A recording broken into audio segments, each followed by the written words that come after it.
Bonjour, mais les conditions climatiques sont favorables pour faire le traitement de fin d'année, donc on va le faire.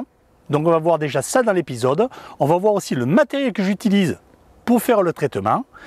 Je vais aussi répondre à une question d'un internaute concernant, c'est une question sur la balance B2BIP et aussi une information que nous a donnée un internaute, Christophe, sur une application. Donc je vais vous expliquer ça très rapidement. Et le dernier point, ça sera une astuce et que bien d'autres doivent connaître sur la Pistolis. Allez, je lance l'intro et on se retrouve.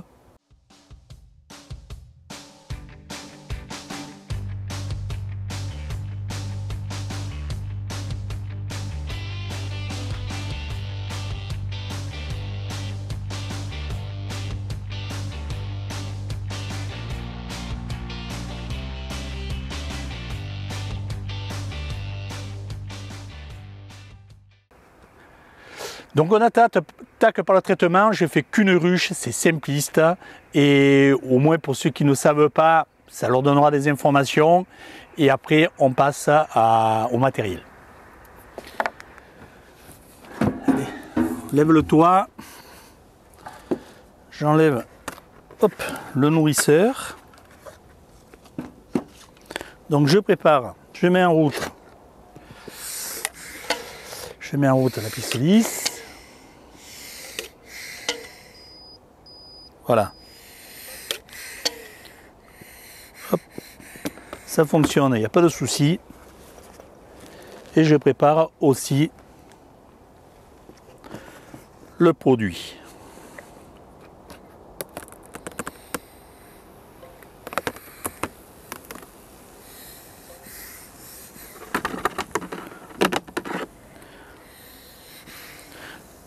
Donc voilà, comme vous pouvez voir, c'est pas grappé. Donc je vois de la réserve encore sur le haut des cadres, pas sur la première partie là, sur ça, mais en dessous je vois la réserve. Donc ça c'est une ruche qui est hivernée sur 6 cadres. Ici c'est la partition, ici ça c'est les cadres vides. Pardon. Donc je vais assez vite. Donc là, je mets la quantité à peu près en fonction des abeilles. Quand il n'y a plus d'abeilles, j'arrête de mettre du produit, du traitement, ça ne sert à rien.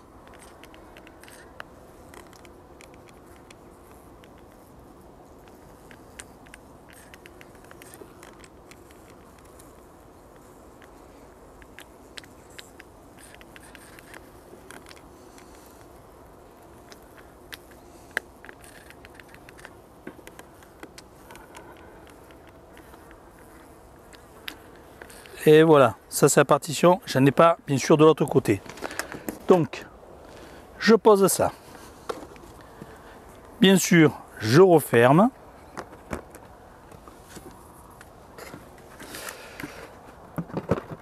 Et j'oublie pas de noter ce que je viens de faire.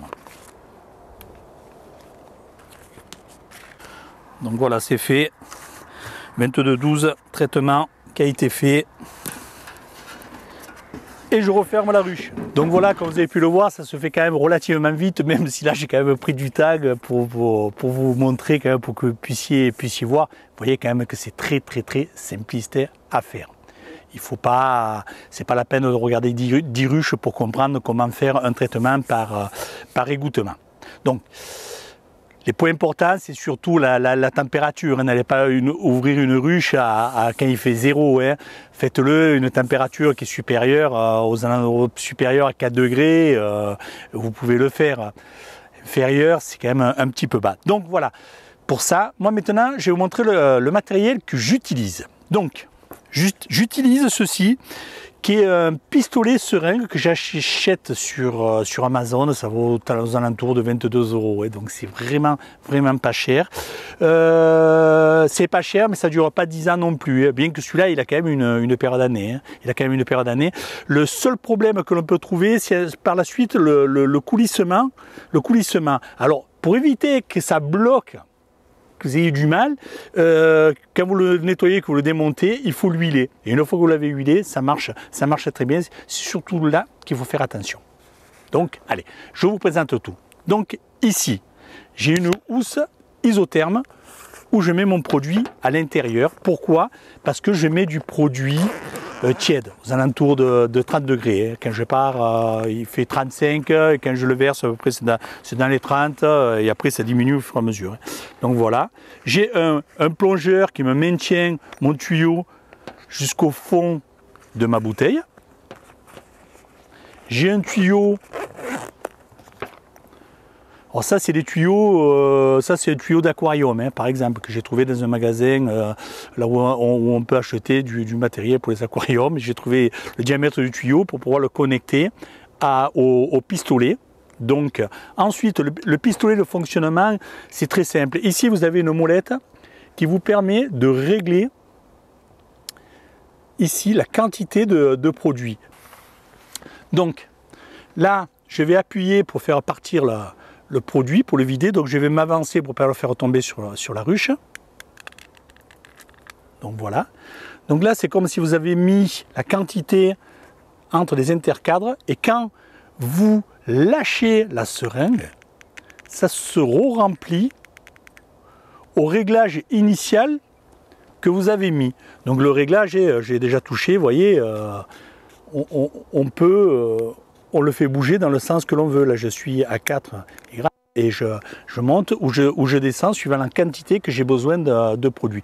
Donc le matériel est très simple, il ne faut pas grand chose pour le faire, hein.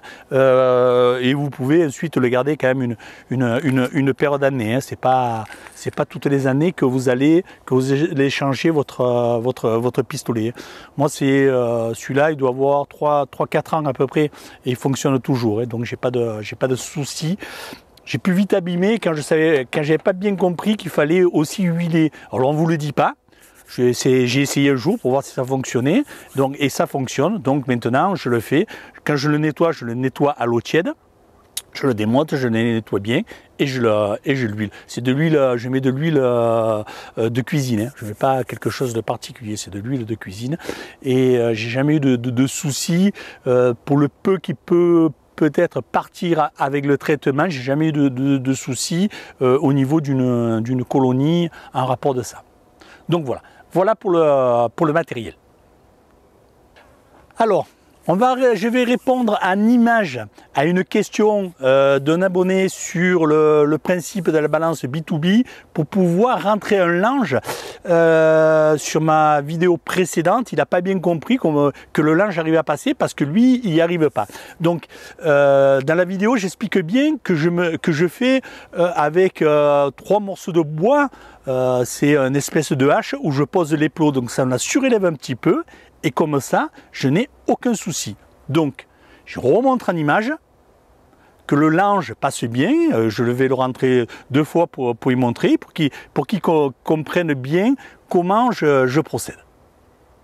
Ici, c'est la ruche où j'ai mis la balance que je vous ai mis en vidéo. Donc ici, on voit bien le plot de la balance du bas. Ici, on voit le boîtier électronique qui est fixé sur le côté, comme je vous ai dit. Les câbles, les connexions sont faites et nous allons mettre la lange.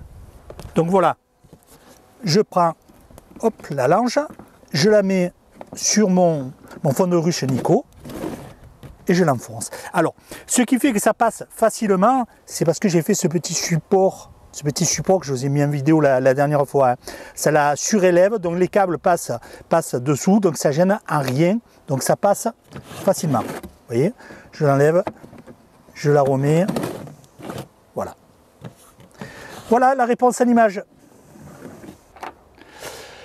Alors l'astuce que j'ai trouvée, mais je pense que d'autres l'ont trouvé, parce qu'il n'y a rien de révolutionnaire de ce que j'ai trouvé, pour me dépanner quand je suis sur les ruchers, parce que moi j'ai des ruchers qui ont plus de 50 ruches, donc avec la pistole lisse, suivant ce que je fais, j'arrive à tomber en rupture de batterie.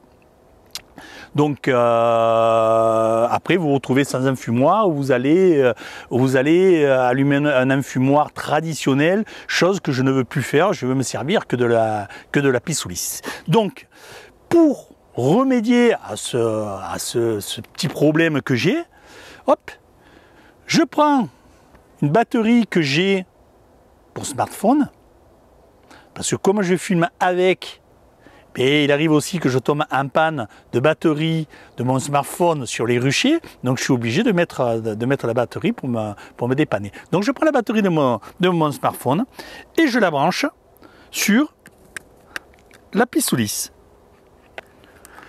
Donc voilà, la batterie est branchée et comme vous pouvez le voir, hop, il est en train de se recharger.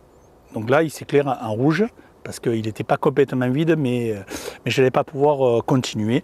Donc là, en même temps que je vais filmer, eh bien, je vais le laisser se recharger et après je peux continuer sans problème.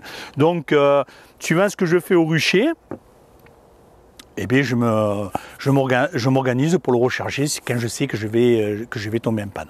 Donc voilà la petite astuce de la piste lisse. Alors maintenant, je voulais remercier un abonné, Christophe, qui a laissé un commentaire dans la vidéo de semaine dernière concernant une application. Il existe une application pour suivre les ruches pour smartphone et il en a fait état dans les commentaires et j'ai trouvé ça bien qu'il donne l'information à certains apiculteurs qui pourraient en avoir besoin parce que lui il met dans son commentaire qu'il est un peu tête en l'air ou quand il va au rucher, si c'est pas un rucher à domicile, il prend peut-être pas toujours le matériel qu'il a besoin. Et quand vous êtes à votre rucher que vous ne l'avez pas mené, vous ne faites pas demi-tour, vous faites ce que vous avez à faire, vous dites, bon, mais j'y penserai la prochaine fois que je viens. Donc, cette application, c'est quoi? C'est pour suivre les ruches. Dessus, vous pouvez tout noter. Je suis allé la télécharger pour voir. Alors, moi, dans mon cas, je vais pas l'utiliser parce que moi, je laisse une fiche dans toutes les ruches. C'est une habitude. Et puis, j'ai besoin de mon téléphone pour filmer, pour faire beaucoup de choses. Donc c'est pas, pour moi, malheureusement, c'est pas faisable. Mais par contre, j'ai trouvé qu'elle était drôlement bien faite. Donc, je reprends juste pour retrouver le nom de l'application, c'est Biperf. Donc je vous le mettrai dans la vidéo, le nom d'application, et vous pouvez la télécharger pour votre téléphone. Alors, c'est une application payante.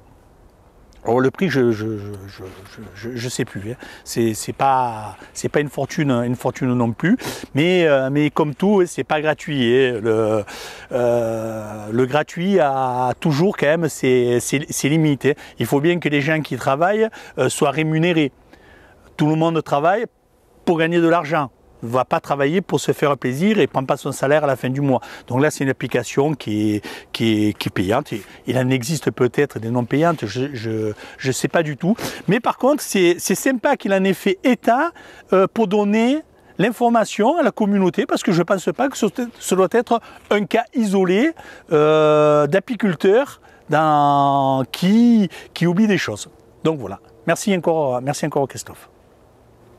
Je profite de l'occasion pour vous souhaiter de très bonnes fêtes de fin d'année, parce que le prochain épisode sera pour 2023.